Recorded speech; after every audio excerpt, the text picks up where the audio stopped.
Crypto bros are starting their own nation on an abandoned island off the coast of Malaysia. A Chinese developer spent over $100 billion building this island for over 700,000 people. Almost nobody moved in. Empty skyscrapers, empty roads, and empty shopping malls, all just sitting there. And into this empty void, a group of crypto and tech bros have moved right in. They eat optimized special meals together. They work out together. They shake hands and they build their startups together. And they genuinely believe what they're doing there is building a blueprint that replaces countries. Not companies, entire countries. Is this insane? Yes. Is it completely real? Also yes. And is it spreading globally with hundreds of billion dollars behind the idea? Also yes. And guess what? For a mere $1,500 a month, you too can attend one of these camps, which to be honest, seems kind of low, doesn't it? And if I had the spare cash, I would honestly love to join just to be able to find out if things are really as crazy over there as they make it sound. Maybe someday, huh? Well guys, this is Forest City, Malaysia. And this is the network school. And this is what tech people with far too much money and far too many opinions on how modern governance should work all congregate together and decide that democracy is a legacy system that ought to be disrupted. Let's get into it. In 2006, Chinese property giant Country Garden began building an artificial island just off the southern tip of Malaysia, right across from Singapore. The vision was ambitious. 4 man-made islands, 700,000 planned residents, luxury apartments, shopping malls, international schools, even its own wildlife park. Total price tag, $100 billion. Then everything that could go wrong went wrong. The Malaysian government tightened foreign ownership laws. Geopolitical tensions with China soured the project's reputation. Country Garden itself collapsed under hundreds of billions in debt, becoming one of the most prominent casualties of China's catastrophic property crisis. And then COVID hit as the final straw. By the time the dust settled, Forest City was left stranded. Today, roughly 2,000 people actually live there, mostly maintenance workers, towering skyscrapers essentially empty, malls with no shoppers, roads with no people, $100 billion ghost city on a man-made island. So the Malaysian government, desperate to fill this empty space, reached out to anyone and everyone. So they started to look elsewhere as well. And one of the few groups actually willing to show up and spend that money? Crypto bros, those who wanted to move into a ghost city to prototype their rebellion against the modern nation state. All that with the full enthusiasm and endorsement of the Malaysian government. Pretty deeply ironic, isn't it? So what exactly is the network school? Well, to be honest, it's a bit hard to categorize. It's part co-working space, part gym, part modern commune. It's part of an accelerator program. It's part a lifestyle experiment. And all of it is happening in a converted hotel on a ghost island. For $1,500 a month, which includes your room, 3 daily meals prepared by private chefs, full gym access, co-working facilities, and access to courses and invited speakers. You get to live what they call a blueprinted lifestyle. And when they say blueprinted, they mean literally. The diet follows Brian Johnson's blueprint protocol. Johnson being the tech millionaire who spent millions of dollars attempting to biologically reverse his own aging. So yes, those meals are optimized. The daily structure is about as regimented as you'd expect from people who think they're building the future. Morning workouts, afternoons spent building decentralized apps and working on startups. Evenings debating the future of governance, society, and what comes after the nation state. The stated mission of the whole thing is to train people to found startup societies, to essentially prototype a new model of human civilization. Pretty ambitious for a hotel on an empty island. And the speakers they brought through reflect exactly the kind of circles this operates in. Ethereum, Solana, Coinbase, and even Anthropic, the AI company behind Claude, have all held events on campus. Now here's where it gets a little more interesting than just an expensive wellness retreat, because getting in isn't just about paying the $1,500. You have to be ideologically aligned with them as well. To attend, you are expected to express admiration for Western values, believe that Bitcoin is the successor to the Federal Reserve, and trust AI over human courts and judges.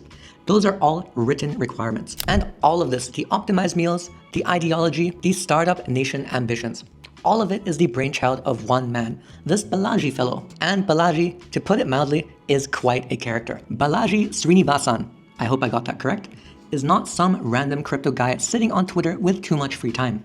This man has 4 degrees from Stanford. He's published over 70 papers in genomics. He co-founded a genetic testing company. He was a general partner of Andreessen Horowitz, one of the most powerful venture capital firms in Silicon Valley. He was the first ever CTO of Coinbase. And as an early investor, his portfolio includes companies like Underil, Perplexity, and Polymarket. And then there's his notorious Bitcoin bet. In March 2023, Balaji publicly wagered $1 million that Bitcoin would hit $1 million within 90 days, and that the United States was on the brink of hyperinflation. The bet was picked up everywhere, and 90 days later, Bitcoin was nowhere near $1 million. He lost. He paid out, and this is the most important part, he posted a video publicly insisting that on a deeper level, he was actually right. His book, The Network State, was published in 2022, and it lays out the entire ideological framework behind everything he's been building since, including the network school. It's effectively the Bible of the entire movement. And look, all this tells you quite a lot about this man. He is genuinely smart, extremely well-credentialed, and genuinely influential in Silicon Valley. But he is also prone to a certain level of self-confidence that borders a bit on a messiah complex. He's the type of dude to lose $1 million bet, yet still conclude that actually, on a deeper level, he was right. Fascinating? Absolutely. Slightly alarming? Most definitely. And by the way, if you were wondering, he really did pay out that $1 million bet. Here's the thing though, the network school is not an isolated experiment. It's actually just part of one of an estimated over 120 similar startup societies that are currently being tracked globally. And all of them more or less draw on a similar playbook. The idea is straightforward enough, at least on paper. You start a community online around a shared moral innovation. It could be something as simple as sugar is bad, or as significant as a shared religion or political philosophy. You find like-minded people. You pull together and crowdfund the purchase of physical territory, maybe an island, an enclave, or a chunk of land somewhere. And eventually, you push towards claiming sovereignty. Your own rules, your own governance, your own country. In theory, at least. As Balaji himself puts it, just like at 18, you choose your college. In the future, at 18, you should choose your own country. And this is already happening around the world. In 2023, Ethereum co-founder Vitalik Buterin ran Zuzalu, 200 crypto and biotech people living together for 2 months in Montenegro. Edge City runs pop-up villages globally. Vitalia in Honduras is focused entirely on longevity biotech. And then there's Praxis, backed by Peter Thiel, Sam Altman, and the Winklevoss twins, with $525 million in financing, reportedly eyeing Greenland itself as their territory of choice. Not a small hotel, not an island enclave, the entire country of Greenland. And lurking beneath all of this is a darker ideology, the idea of accelerationism, the belief that existing systems need to collapse entirely before something better can replace them, and that it might be the job of these very people to help nudge that global collapse along, which, looking at the state of the world right now, you could argue is either a fringe conspiracy theory or that they are actually pretty far along with their plans. And that the current state of the world does very much align neatly with their ideas. But that's probably just a coincidence. One of the most interesting and frankly alarming figures adjacent to all of this is a man called Curtis Yarvin. He is the architect of a philosophy known as the Dark Enlightenment,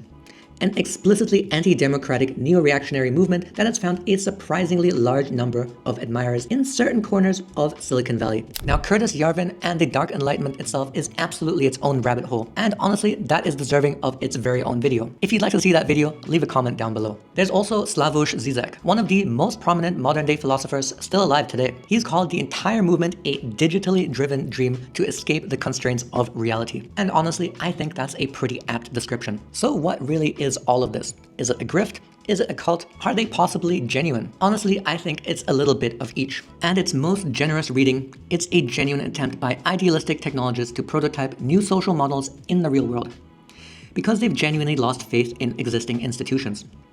At its least generous interpretation, it's rich people building exclusive bubbles where they don't need to engage with the messiness of an actual democracy. All of it funded by money they made from the very system that they now want to escape. The Malaysian government loves it because they have empty towers to fill. Balaji loves it because he gets to live out his book in real life. And the attendees love it because it's a networking event with better food, a more interesting mythology than your average conference, and probably some excellent Instagram content. Whether this is the future of human civilization or simply the world's most elaborate and ideologically garnished WeWork is honestly a question worth asking. Either way, the towers remain mostly empty today. And somewhere off the coast of Malaysia is a group of people absolutely convinced that they are building the future. Just like the last group of people who also said the exact same thing about the very same island. If you made it all the way through this video, thank you so much for watching. If you'd like to see more videos like this, be sure to hit the subscribe and hit the like button as well. It really does help me out so much. Thanks a lot and take care.